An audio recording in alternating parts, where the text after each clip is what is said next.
Assalomu alaykum va rahmatulloh. Hojonalar, hojotalar, Ramazon oyida qilgan ibodatlarimizni Allohimiz dargohida husni qabul qilsin. Avvalo ibodatlarimizga ixlosni, qalblarimizga taqvoni bersin. Bu Ramazon oyidan gunohlardan poklanib, onadan tug'ilgandek yangi sahifalar bilan chiqishimizni Robbimiz o'zi nasib qilsin.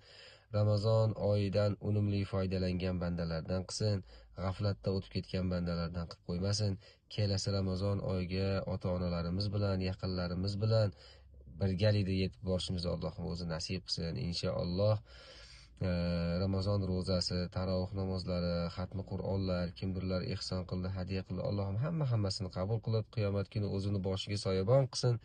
Shu amallar bilan Robbisining rahmati bilan jannatga kiradigan bandalardan qilsin. Inshaalloh 39-martga reys qo'ygan ekanmiz, 28-martga ko'chib qoldi inshaalloh.